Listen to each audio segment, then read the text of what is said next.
3 people, and you're going to have 4 weeks, do something. It started out of pure stubbornness, which is great.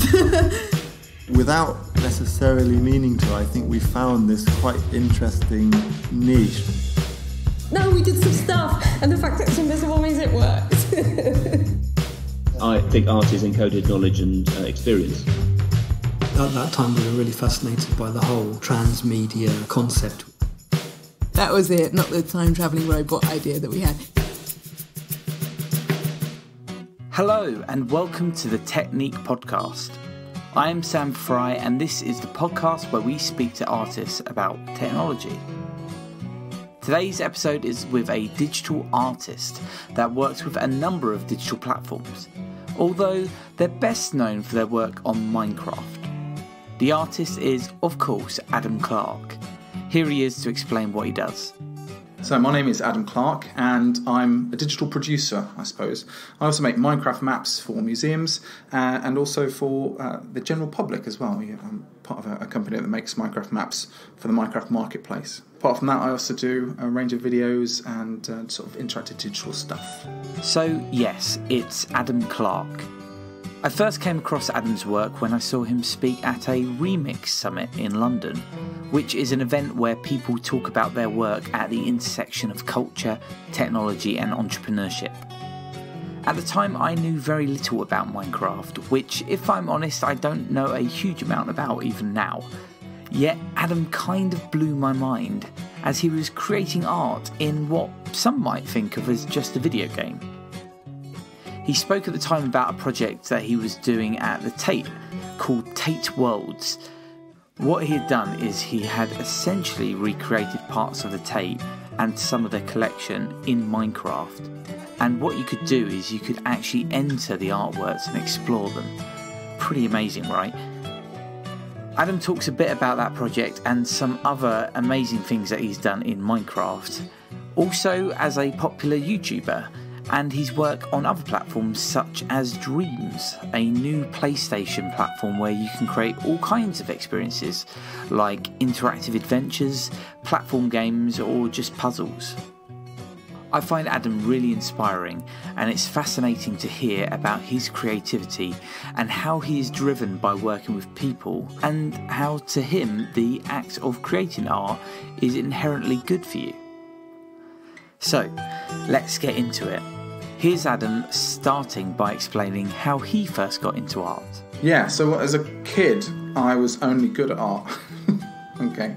So maths and English I was really, really good at. I discovered I was a bit dyslexic as well. But painting and drawing has always been a passion of mine. So that's how I got into arts. You know, I've always loved drawing and painting and making things out of clay and stuff like that. So that's what I did at school. That's what I excelled at school. The school I went was a very liberal school, which allowed me to do. I did one A level, which was art, and I was the only person there all week in the art room for 5 days a week. It was amazing. And then I did my A level art, and then I went to do my foundation course and a BTEC as well, and then eventually went to university. And I did illustration at university. I didn't do fine art because at the time fine art was like, if you painted in a particular way or you kind of, you did a particular style, then you were a fine artist. And I didn't fit that mould. I kind of enjoyed making a cake and photographing in a weird way, or kind of collecting things together, or doing much more kind of traditional illustration stuff, but more almost like graphic novel kind of stuff. Because the graphic novels really I was really addicted to them. They were amazing. The sort of narrative storytelling with pictures. So I did illustration for that reason, because it actually gave me more freedom. What I discovered after university was that I was actually terrible at making money out of my art, and doing the illustration stuff I wasn't any good. But I still loved doing art, and I liked people. So I really found myself working with Hampshire Autistic Society. It was my first real arts job, if you like, and I was the arts instructor there for about 2 years, and they actually. And from there I did arts therapy as well. They sent me to do an art therapy course as well. So I worked with adults with autism, post-16. and we did lots of kind of art therapy stuff, and that got me into the world of kind of using arts as therapy, as a therapeutic kind of endeavour, but also using arts with people in a creative community settings as well. So I did a lot from there. I've done disability art stuff and some qualifications around that as well. Always passionately kind of taking pictures, exploring my own kind of arts practice as well, and noodling around with all that kind of stuff, with materials and drawing and painting. Always kept up with life. I've always loved life drawing as well, so people are surprised because they picture me as this sort of digital artist, and you get kind of pigeonholed like, oh, you've done digital because you can't draw, and it's like, well, actually, I can, I just have to do that for myself, So I think when the internet started and stuff like that, I was like, wow, the internet is amazing. Let's get stuck in that. And I suppose my illustration and graphic designer brain got involved with making websites and doing that kind of stuff. And that was great for a while. And I was really interested in movie making, and all those tools sort of grew up around me. So I kind of pop out at the end now, looking at video games and telling stories and wanting to illustrate them, or kind of, you have sound and image and play. All those kind of things make sense because it's kind of like what I used to do as a sort of arts workshop, but now we can kind of do it as a video game thing, So that's kind of the shorthand version of where it all kind of started, and why I like art and digital stuff. So when you came out of university, did you have a picture of what you were looking to do at that time? Because it sounds like you've naturally shifted as you've gone. No, I had no idea. I mean, I think there was an expectation, which was like to get your portfolio together, take it to London, get some commissions and become an illustrator. And it didn't gel. I didn't adhere to that vision of myself. What I found was I did a job at the Sea Life Centre, and I was a talks person there, and I was like, I'd never done anything like that before, but I enjoyed working with people, and I was like, oh, how do I combine working with people and doing that kind of stuff with art? And I was a bit nervous of people with so-called disabilities, and then I just sort of got confident. I got a confidence to do it, and I got a job as an arts instructor for Hampshire Autistic Society, and that blew me away. I had really good managers in there who did really good one-to-one stuff, and I learned a hell of a lot of stuff really quickly,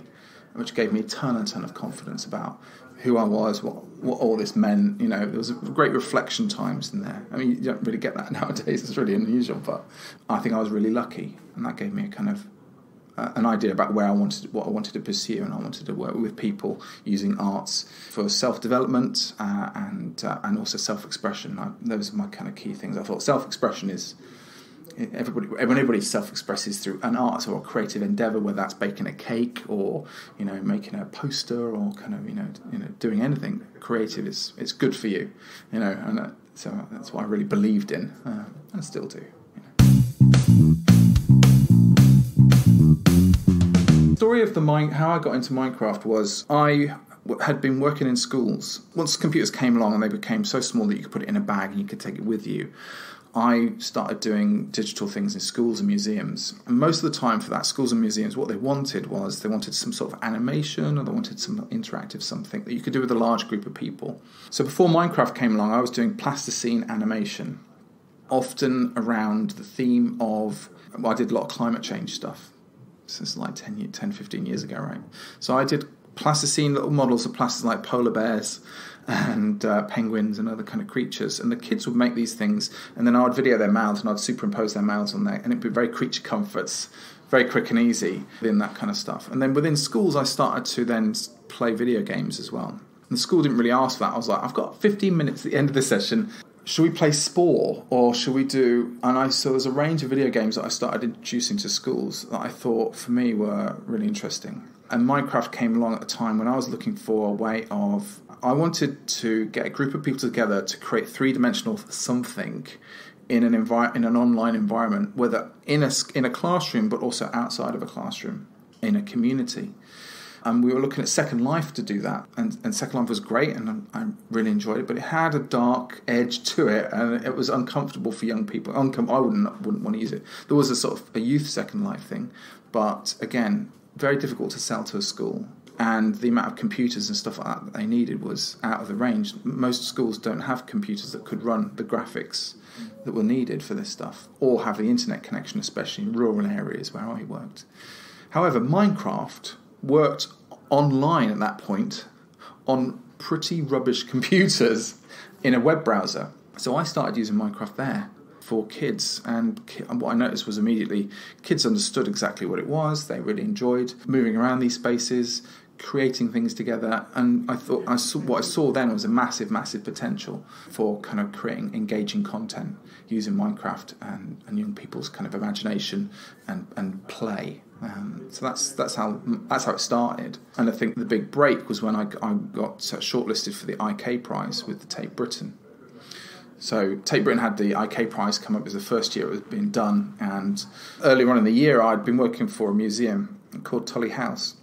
And Tully House is in Carlisle, and I'd done loads of work for Tully House, often, again, video making, kind of digital stuff, all those kind of stuff. And then one day, at the end of a session one day, I was like, oh, you never guess, we're talking to the organisers, and I said, well, what else are you doing? And I said, well, I'm working with this thing called Minecraft. I said, I've got some satellite data of the north of England, and I've recreated that in Minecraft, and then I put Hadrian's Wall along there, and their eyes got wider and wider, and they got very, very excited, because obviously Hadrian's Wall, they had loads of Roman stuff downstairs, and this is when I suppose that kind of connection between museums and what they have, what they contain, and video games sort of collided together. And we did a project together, a night at the museums, where we had loads of big screens, lots of Minecraft. We did some Minecraft building of Roman structures and things like that.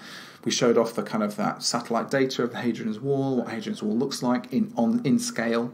And weirdly, at the time, it wasn't for children, it was for post-16-year-olds. We had a nightclub, a DJ, all sorts of stuff. There were drinks. It was really interesting. And so I used that to open up the door for Tate Britain. And all they required was I'd done some work with a museum, previously, a digital sort of project. So I used that as a sort of an opening door. And I proposed to Tate Britain that we would make a Minecraft. You'd be able to walk into paintings or artworks and turn the corner and see what was around the corner, and maybe even meet the artist and realise, and so that was a pitch.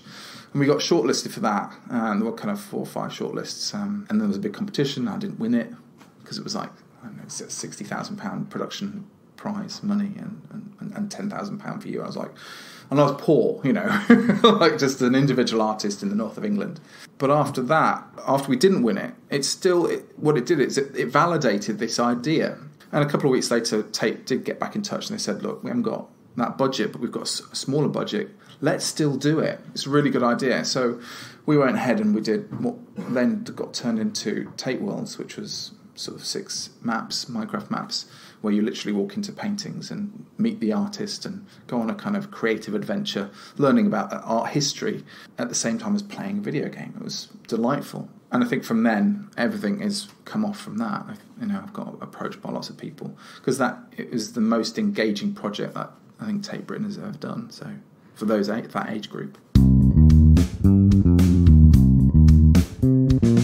We did one in which the toy shop by Peter Blake, and you're a tiny little figure in a giant toy shop window, and you get to play with all these guns and toys and all other bits and pieces around there. You get to, I think one bit you get a Superman suit and you can fly around and do all sorts of strange things. Yeah, so it was meant to be these sort of playful, fun things, and we had a little bit of audio that we could add in there as well and stuff like that. So. Yeah, they were a delight. One of them we did the Pool of London, where you walked in and you met Andre Derain, this French artist, and he was I remember talking to my son, who was like 5 at the time, and he played it, and I said, well, what do you think? He goes, I said, did you learn anything? And it's kind of like, you're not learning things, you're playing things. But I said, so what do you think? And he goes, I said, what do you know about this map then? He goes, well, this painting, the Pool of London Daddy, it was done by Andre Derain, who's a French artist. He's a Fauvis painter. And I said, well, what does that mean? He goes, oh, God. So I was despairing. But he said, well, Fauvism is painters, they use really bright colours. They're called pigments, Daddy. So we got all this technical language within the map that my 5-year-old could then tell me about, in a way that he felt really super confident about it as well. He understood it deeply, I know, and I was a bit silly asking him these silly questions at the end of the day. Yeah. Your son's quite involved in your process as well, anyway. And I guess going from those kind of projects to also YouTubing as well. Do you want to talk a little bit about that and maybe also your son's involvement in some of that? Yeah. Well, I mean, the YouTube thing was like, so when Minecraft first started, I think Minecraft and YouTube go hand in hand. We used to watch, when it was like 3 or 4, we used to watch lots of YouTube videos. But at the time, those YouTube videos were not necessarily family friendly. There was a bit of swearing, and it was difficult to sort of navigate that. So I thought at the time, I should make some videos myself. So I remember one time, my wife left. She went, "Goodbye, I'm going out for the day. Look after each other. Don't do anything. Don't drop him." I was like, "Don't worry." Anyway, I sat him on my lap and we played Minecraft for a while, and then we started making Minecraft videos together. The first Minecraft channel I did was his channel, if you like, and then from that we played for pleasure and told a story, and it was like that kind of bedtime story thing where I might make something happen in Minecraft and he's just going along with it, and it's all quite good fun. So it was a very pleasurable kind of fun experience, and that lasted for a while he was into that kind of stuff. And then when he was a bit bored, I was like, I'll make my own videos now. So I started making videos about, like video tutorials about how to tell stories or how to make Minecraft do the things that you might want it to do. Because I saw a gap where teachers and maybe parents could do this stuff as well. I saw that parents often were a bit confused about Minecraft and a bit intimidated by it, where children were completely unintimidated by it. Even today, it's the same sort of story. I still hear parents come up to me and goes, I don't know anything about Minecraft really, but my son's completely mad for it and he really loves it. How do I find out more? Because I want to help. I want to support him or her in their journey, because it's obviously really important to them. So I did some videos. I did one video. It was called When Stampy Comes to Tea, and this is because at night we read up to our son Django a story, and it was When the Tiger Comes to Tea. And one night, after you've read it a million times, you kind of start improvising a little bit. So one night I said, it's not Tiger, it's Stampy. And he thought this is hilarious because we were watching Stampy at the time. And then Stampy is a Minecraft YouTuber. Stampy is a Minecraft YouTuber. At the time he had about 1 million subscribers. Now he's got, 20 million subscribers. Super famous, super amazing kind of character. He's done all these amazing kind of Minecraft videos. And that night I thought, what a great idea, we should do. So I tweeted him and he got back in touch with me, and from that experience, we made a video together called When Stampy Comes to Tea, which is great, a little collaboration. Still one of my very popular videos on YouTube. And then from that, Stampy invited me to come on a project that he was doing called Wonder Quest. And Wonder Quest was an educational Minecraft YouTube show that also had an animated sequence to it as well, that stuck to kind of a curriculum. So we were looking at schools, we were looking at both American schools and UK schools, and looking at kind of primary school curriculum and applying that curriculum to a narrative story that we then told in Minecraft in a very entertaining way. So I played a wizard, which is why I've got a beard, and called Wizard Keen, and Stampy played, Joseph played himself, played Stampy, and we had these great kind of adventures. And it's one of my most proudest bits of work because it was that combination of storytelling and learning, invisible learning almost. Kids could just consume and enjoy, but at the end of the day, they were like, I know how glucose works in trees. I know about cellular structure. They know about some math stuff. They know about some English language stuff as well. So there was all this sort of delicious, quite deep learning that's sort of just under the surface of this quite charming narrative's tale. You effectively recreated a building with the intention of then it burning, which was a Minecraft representation of a real life experience. So that was called Temple Craft, and the original project was done by the Artichoke Trust. More recently they did the London's burning thing on the Thames, where they kind of burned down a little kind of wooden structure of London. But this is in Northern Ireland in Derry, and they got a Californian artist called David Best, who normally does big sculptures for the Burning Man Festival, which are these big kind of temples, massive wooden temples that get made in the desert, and people come to these temples and they write something about, they write maybe a personal thing of loss or a kind of a personal message or a hope or a dream or something like that on the temple or in the temple or kind of part of the temple. So you get all these millions of messages written in felt tip pen or kind of just sort of attached to the temple. And then there's a kind of cathartic burning of that at the end where the whole thing goes up in flames and everybody's around there as a massive community and this whole thing kind of goes up. Well, they did the same in Northern Ireland, and I suppose there was kind of like maybe an idea about maybe it's going to be about the Troubles, because it was done in Londonderry. But I think to everybody's surprise, actually, what came about was that male suicide is a very big thing there, and that was so there were lots of messages of grief and things like that. And I think very late in the project, that real project, I got called in because they wanted to do something digital. They wanted to tick that box, I suppose. They'd seen some of my other work, and I've always talked about Minecraft being something that can be very local.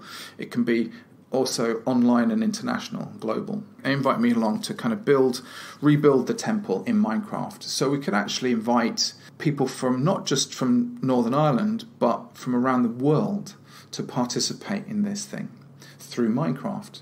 And obviously I had a quite a good following of people as well. So we made this thing, we put it up, and we gave people the opportunity to write in Minecraft books, or to write. You can actually write on a flower.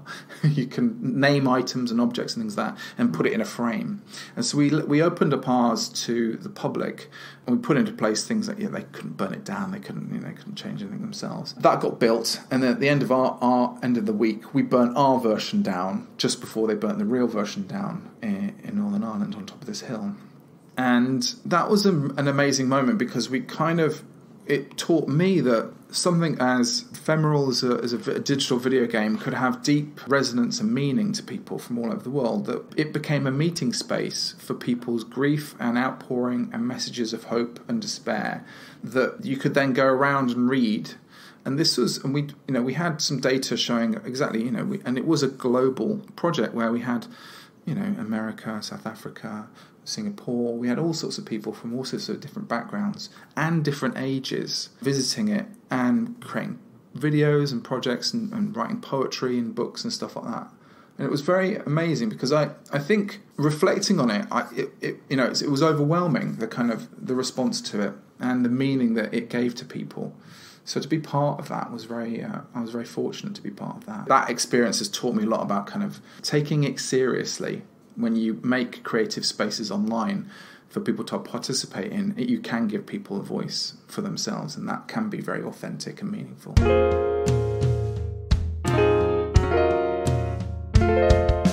We've recently released a book as well, and I suppose we released a book called Minecraft Life Hacks Lab for Kids, which was really about emotional intelligence and to a certain extent mental health. In that we have creative workshops that you can kind of go and pursue to kind of look at kind of leadership skills. We'll look at 6 skills and improve them and then apply them to kind of project-based learning. And I think from that idea, there's other opportunities where we're looking at maybe a documentary that looks at video games and mental health, or maybe we want to call it something else. Maybe we want to call it emotional intelligence. And because I think, mental health is such a broad subject, and sometimes video games get kind of blamed and things like that too. But the way I view video games is I view them in the same way as I might view lumps of, a creative endeavour. They're very playful. They're often quite enjoyable spaces. And if we look at positive aspects of them and we can use those positive aspects in intelligent ways, then we can actually get a lot out of them, more than we actually put in, whether that's relaxation, whether that's kind of reflecting on ourselves or reflecting on the game that we're playing and asking questions about the games that we're playing as well, and whether they are a reflection of us or so if I'm playing a very aggressive game, why am I doing that? What am I interested in? Stuff like that. So it's about giving people tools to be able to reflect on the things that they do, whether that's playing video games or not. And in some ways, I like video games because they allow me the creative freedom to monkey about with stuff with other people and create things. One of my other things is I've been working with Dreams, which is a Media Molecules platform on the PlayStation 4. which I really love because it's a wide open kind of platform which you can make music, 3D objects, interactive stories, videos, and games, and then you can share them with people from around the world. So all these things at the moment, it's a bit of a mush at the moment for me because I'm thinking about all these different opportunities and possibilities. So I'm hoping to pick these things apart. But I suppose the big themes are mental health or emotional intelligence, creativity within digital platforms that maybe mirror real-life creative endeavours. So that's drawing and painting or kind of much more artistic endeavours. And access to all as well, which is, I think, a big thing for me. Everybody has an opportunity to do this.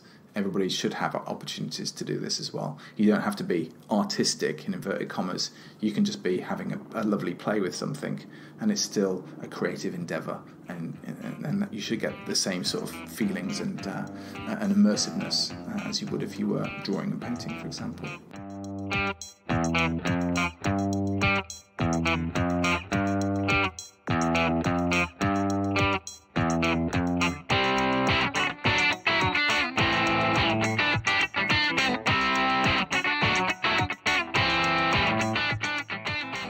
Well, that was the interview, and that was Adam. If you want to find out more about Adam and his work, then as you might imagine, there are lots of places online. He often goes under the handle The Common People, so I would suggest that you look at thecommonpeople.tv as a good starting point. If you go there, you can see lots of the projects that he has been involved in, including some of those mentioned today. The other place is his YouTube channel, where he goes under the name Wizard Keen, that's Keen. And if you go there, well, why not have a look at the video that he mentioned in this episode, called When Stampy Came to Tea, which is one of a number of parody videos available on there. And then he also has his book, which actually I asked him to elaborate on a bit further. The book I wrote with my wife, Victoria Benham, and it's called Minecraft Life Hacks Lab for Kids. And it's part of a series of books that have come out, some from teachers looking at STEM, looking at kind of the education side of things. But what we wanted to do is and we've worked with an American publisher, Quarto Books, to create this book about emotional intelligence. So it really looks at kind of skill-based stuff, but also what it does, it's Minecraft-based, okay, it's unofficial. So we have some Minecraft stuff which is in-game, but we always match that with 2 out-of-game activities as well, whether that's drawing and painting or kind of scribbling or kind of notebooks. So it really comes from an artistic kind of background and theory. So that's available. If you can Google it, you can go to Amazon. It's available everywhere basically. So wherever you buy books, you can kind of find it. So yes, if you do want to find out more, then you can also buy the book too. I'd like to say thank you to Adam for being part of this episode. He was great to interview and had so many interesting projects that it was clear that we only just scratched the surface. Also, thank you for listening. I hope you've enjoyed this episode, and hopefully you like the fact that we sometimes interview an artist, sometimes an arts organisation, and often just others in the spectrum of work that fits at the intersection of art and tech. If you do like listening, please do give us a rating on iTunes, as that really helps us. And spread the word. Give us a tweet at Technique UK to let us know that you listened. It really is lovely when we receive any mentions from listeners like that, so please do, because it's great when you get in touch. Well, that's it for this month. We will, of course, be back again next month with another episode, but in the meantime, take very good care of yourself. Goodbye.